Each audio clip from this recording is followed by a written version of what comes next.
বুটিংয়ের সময় নিচে কি দিবেন, কাঠের ভুসি না কোনো চিটা, ধানের চিটা? আজকে আমি সে বিষয়ে নিয়ে আলোচনা করব। তো আজকে মুরগির বয়স 7 দিন। প্রথম অবস্থা আমি 2000 মুরগির মধ্যে 4 বস্তা ধানের চিটা দিছি। 4 বস্তা ধানের চিটা পাতলা করে দিছি। দেওয়ার পরে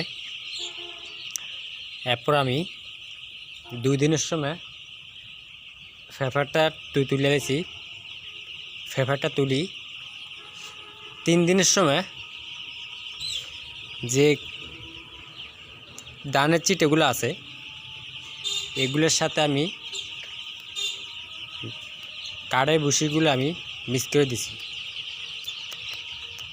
4 বস্তা সিডের মধ্যে 2 বস্তা সিড আর ভুসি আমি এক সাইড থুয়ে দিছি, আর 2 বস্তা সিড আর ভুসি ফুটার মধ্যে মিলিয়ে দিছি।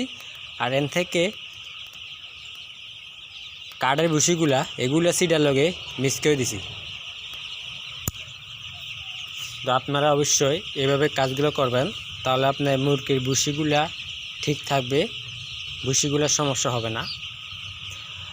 আমরা যারা নতুন খামার রয়েছি তারা কিন্তু আমরা ভুসি দিতে পারি না। আপনারা একটা ভুল করে থাকেন, আপনারা চিটাগুলো বেশি করে দেন।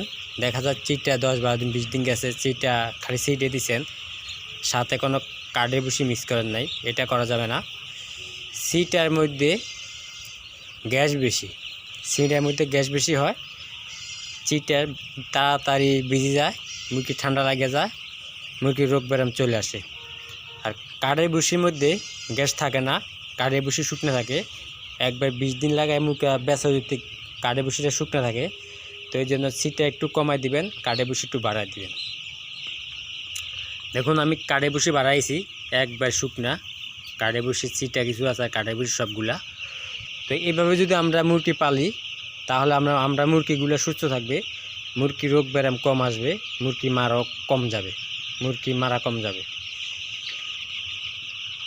তো সঠিক নিয়মে মুরগি যদি পালতে পারেন তাহলে আপনারা 2 পয়সা লাভবান করতে পারবেন।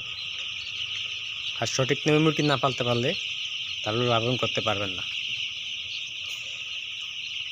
আজকে আমার একটা মুরগিও মারা যায় নাই, মুরগিগুলা ঠিক আছে, সুস্থ আছে, ভালো আছে। আর সারাকিনটা পর্দা নামাই দিছি, যেহেতু অনেক গরম পড়তেছে, প্রচুর গরমের কারণে আমি পর্দাগুলো নামাই দিছি। আর মুরগি এই মাথা এলোমেলো আছে, 4 দিন বয়স। বুটারগুলো আমি দিনে বুটারগুলো অফ করেছি, গরমের কারণে বুটারতে মুরগি জানা, তো এই জন্য আমি বুটারগুলো অফ করেছি।